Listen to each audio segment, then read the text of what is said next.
Welcome to the deep dive. Today, we're doing something a little different. We've come across this incredible family chronicle, and we're just going to explore it as a real life story. Right, this isn't about sifting through research. It's about charting the slow, agonizing story of one family, the Nakamuras. And it all centers on this one single estate. We're looking at their lives over decades, right after the Meiji Restoration, which was a time of huge upheaval. A huge upheaval. And for a family like this, well, it was the end of their world. Their estate was once this grand inn for daimyo, the big regional lords. So there's this massive history, this weight hanging over everything. Oh, absolutely. It's a psychological burden that you can feel haunting every single person we're about to meet. The place itself sounds, well, dramatic.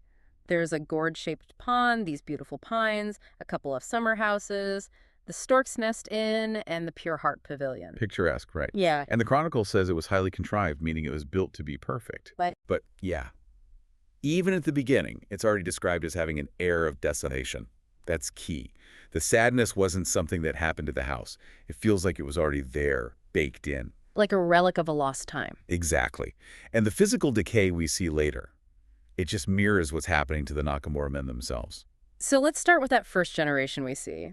The gallant old Nakamura gentleman and his wife. On the surface, it seems pleasant. They're playing Go or cards, just living a quiet retirement. But there's this tension just simmering under the surface. The old man drinks this cheap sake, which already tells you a lot about their finances, and he flies into these rages whenever he loses at cards. It's not about the cards, is it? Not at all. It's about losing control. He has no status left in the world, so he can't even stand losing a trivial game. It's pretty pathetic, really. And this pressure, it explodes right before he dies. Yeah, the Chronicle notes that 4 or 5 days before his death, he dies of a cerebral hemorrhage. He has this vision. This is wild. It is. In the middle of the day, in the bright sunlight, he sees a court noble in these pure white ceremonial robes just walking in and out of the Pure Heart Pavilion over and over again. A ghost of the past. Literally. It's like the weight of that glorious history, the expectations, it physically crushed him. And that pressure had to go somewhere. So let's talk about the eldest son, Bunshitsu. Bunshitsu, the new family head.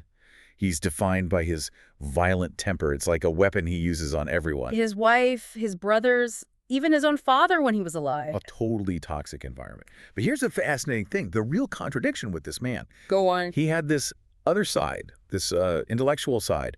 He found genuine peace with this mendicant sage, a man named Seigetsu.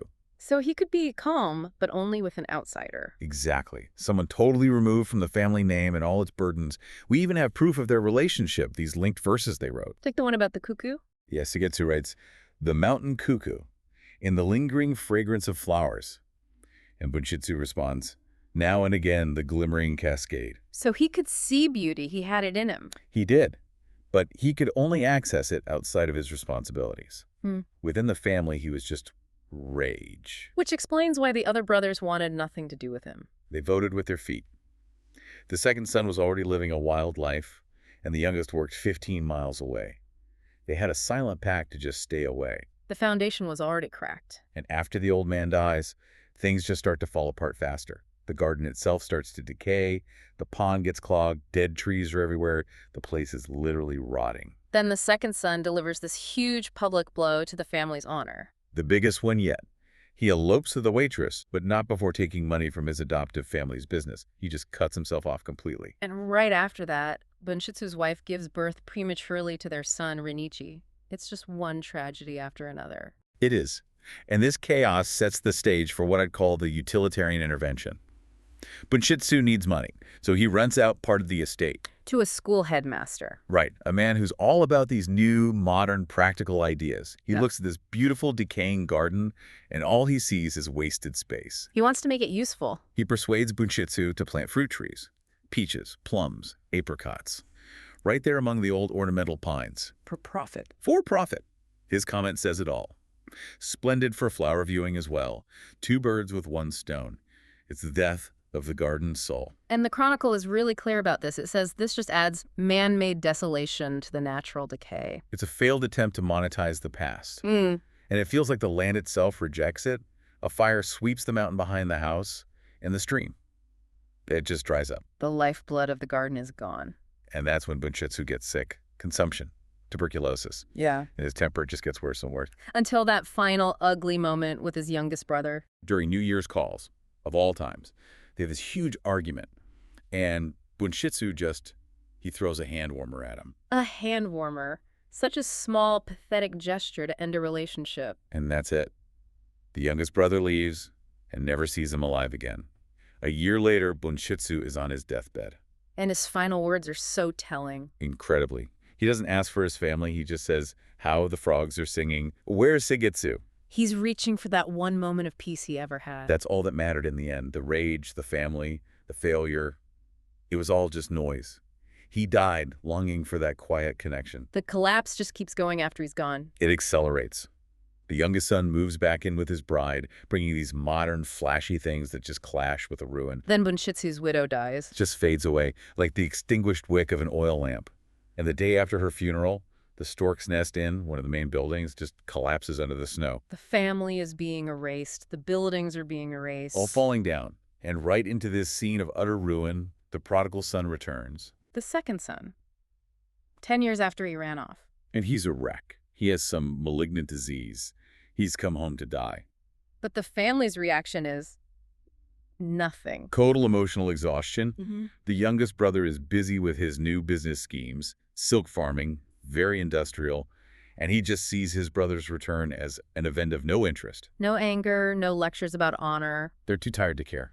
They're past all that. But the second son clearly cares. He's full of shame. You can see it in his actions. He hides himself away in the prayer room, but he pulls the shrine door shut. He literally cannot look at the memorial tablets for his father and brother. He can't face them. Not yet.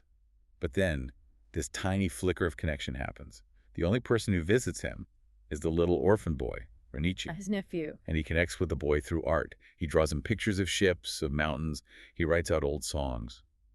It's a quiet, tender moment in the middle of all this decay. But the real trigger for him, the thing that makes him act, is a sound. Yes. He hears his mother singing an old war song, one their father had learned from a courtesan years ago. And the song is about leaving behind an immortal name. And that hits him like a ton of bricks. His life has been a disgrace. He has no immortal name. That song, that echo of a heroic past, it just ignites something in him. A desperate need for redemption. He has to do something. He has to restore something. And the only thing left is the garden. So a few days later, he's out there with a her, just digging, sick as he is. And his brother, the capitalist, Yeah. finds him and asks what he's doing. The second son just says, I want to make the garden as it was. And what does the brother do? He just smiles, a sly smile. To him, this is pointless. It's useless, backward-looking labor. It makes no money. It has no practical value. He just doesn't get it. He doesn't get it at all. He's all about speculating in silk and rice. His brother's trying to restore their soul. And the physical toll of this work is just brutal. Staggering. He's raising blisters, ripping off his fingernails, collapsing on the ground like a dead man. He is literally pouring what's left of his life into the soil. And no one helps him. No one. His mother is worried he'll kill himself. The sister-in-law is afraid of his disease. The brother thinks he's a fool. He's completely alone in this. Until he isn't? Until he isn't. That's the turning point. Little Renichi just wades into the stream and starts placing stones. And says, Uncle, from now on, let me help you.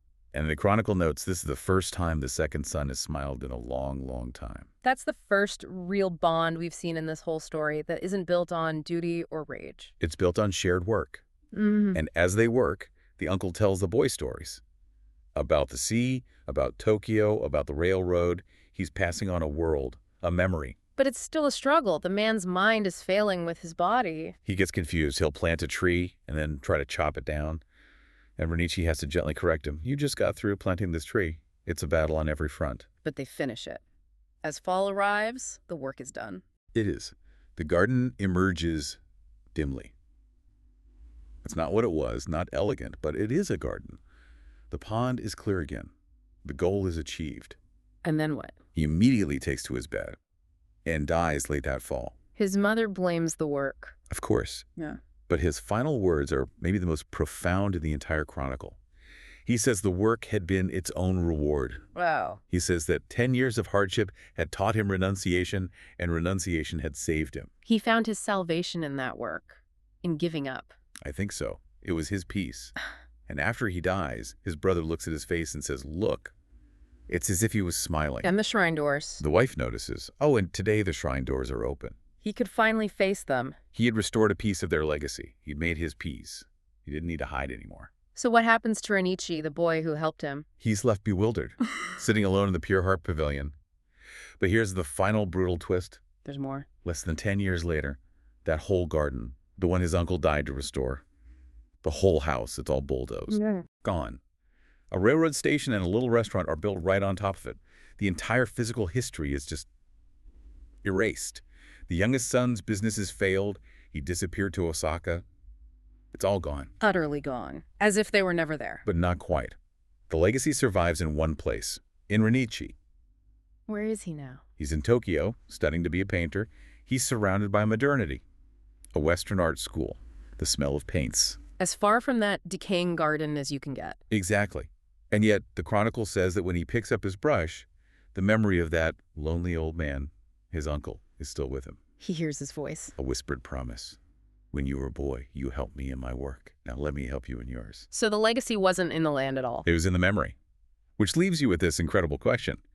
The second son spent his last ounce of life restoring a physical garden that was just wiped off the map. Renichi is now taking that memory and putting it into art. So which is the more enduring legacy? The physical act that's doomed to be destroyed, or the artistic memory that can be carried forward forever